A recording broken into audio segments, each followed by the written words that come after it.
so we thought it was time for a field trip on ABT Lockdown Live, so I've just grabbed the Australian and Queensland Open current champion Jamie McKeown to come and give me a go of his Samaki rods. It's coming into a winter pattern. He's an absolute gun on this bridge here at the Nerang. It's time for me to get a lesson from the champ about how to catch fish on his Samaki rods. And Jamie, your Samaki rods, you've been with Samaki for a long time now, and these sticks have caught you some good fish, haven't they?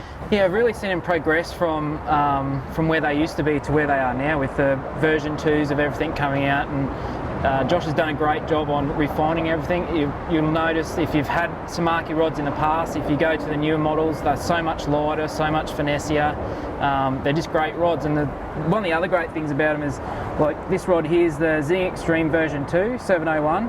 So I can fish heavy crabs with that, bent minnows, cranks, you name it. You can do a lot of things on one sort of rod. That's right, and some of the newer ones that I saw released last year that were really nice in their hand were the Archers as well. Take us through that model. Yeah, the Archers are, they're the ones I used last year at the Australian Open.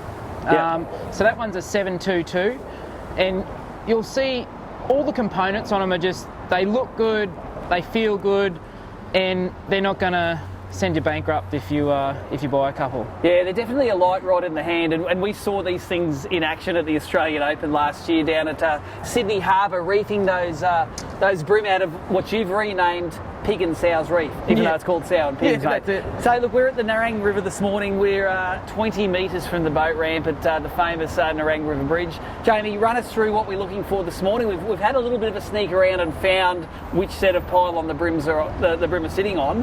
What's the technique this morning? Okay, so what we're going to be using the heavy olive cranker crabs, and as you can see, as we'll go through it, the pylons, the tide's just starting to trickle in. It'd be better if we have a little bit more tide, but the tide, while it's running in, it's not running directly in line with the pylons. The tide's running across the pylons. So what we need to do is put the crab up in between the pylons and bring it back through the pylons, because that's where all the fish congregate in school, is in between the pylons rather than out in the open, because there's a lot of current. Yeah, and as you can see, we'll put the overlays of the screenshots that we've taken this morning. There are plenty of fish on one set of pylons here.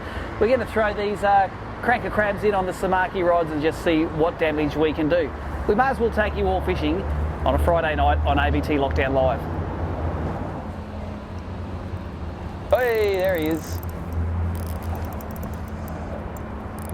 So Jamie, exactly where the sounder said the fish were, that's where they were, wasn't it? Yeah, it's not a real big fish. You just got to take it easy on him because you're using small hooks, and don't want to pull the hooks out of him. Definitely not a 900 grammer, but no.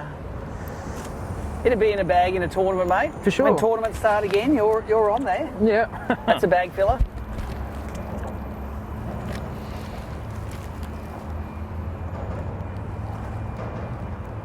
And again, only 20 metres from the boat ramp. Yeah. Chucky, mate, we're going to catch bigger than that. The rock piles on the side. So there's definitely fish here. They just need to sort of be talked into biting, don't they? Yeah. A little bit more run. They get a bit more interested in it when the tide runs a bit more. And that nice long 7'6" Samaki there takes all the bumps out of it. Only little fish. But I reckon Jamie knows where the big ones are. So Jamie, you're sort of known as the expert on the bridge here now. Tell us through the process of how you learned how to fish it. Like, when was the first time you fished it, and how did the light bulb moment happen? Mate, I fished it in a kayak the first time. And I think the good thing about the kayak was I was able to, I got right in tight to a lot of the pylons, and just was able to see what was on the pylons. Crabs were on the pylons. What the water was doing around the pylons. So it was a bit of trial and error. But once you work out where your crab needs to be and all about line management, then it just sort of starts to fall into play. So it was only pretty recently you learned how to fish it, you know, within a couple of years of learning how to fish it, you were master in this joint. Yeah, I'd never fished here until I think it was the kayak round I fished in 2 years ago or something like that.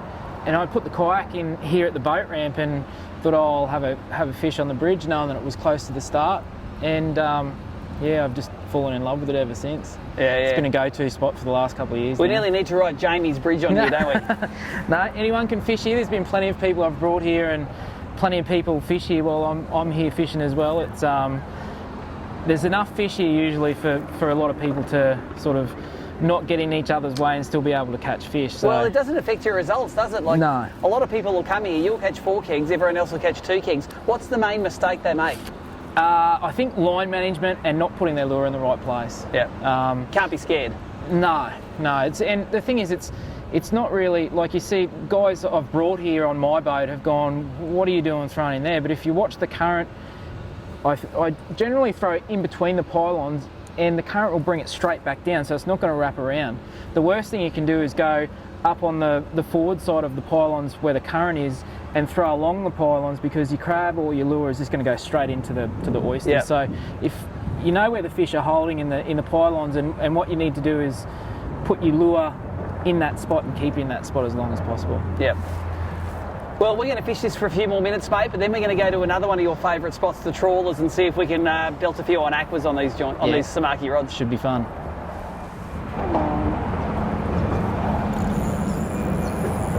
There we go. That's it. It's such a gentle bite around the base of that pole, and hey, how nice is this 7'6" rod? Yeah, it's nice, right? Really cushions the blow on the crabby, so. A jibe, another bag filler. Not a terrible fish.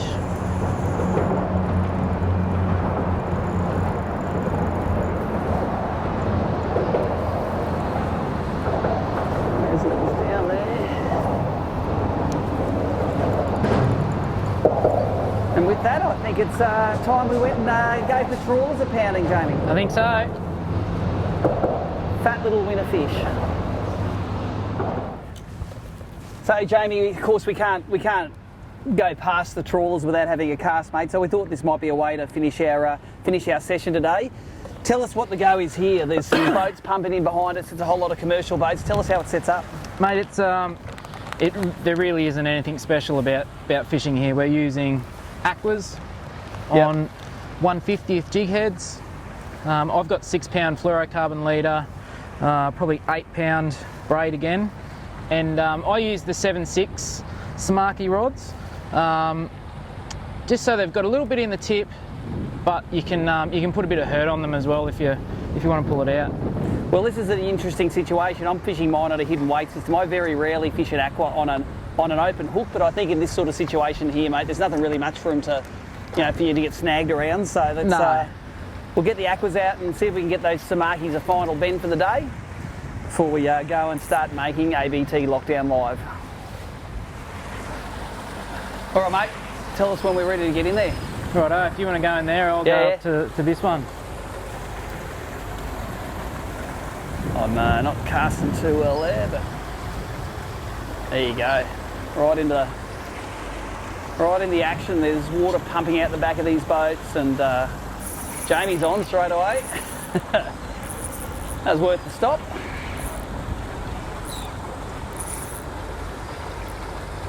Any of his mates following him? Nah, not this time. Not that one. But still, decent little fish and good little keeper in the tournament.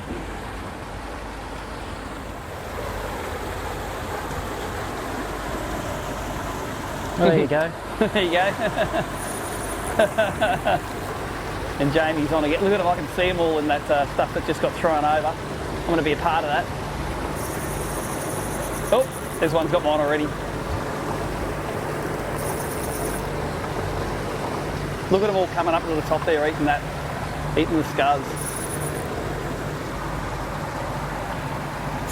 Oh. That's bigger. It's a bit of one. They are getting bigger.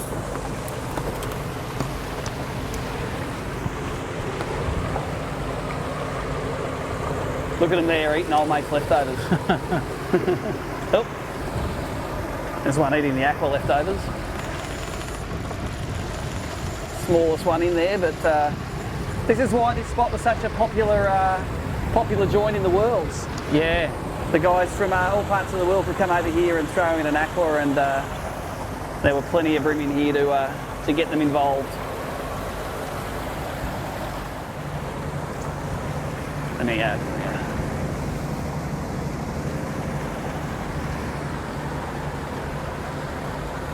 Oh. Well, I sure do like the aqua, that's for sure. Oh, I just spat it out. Yeah, same.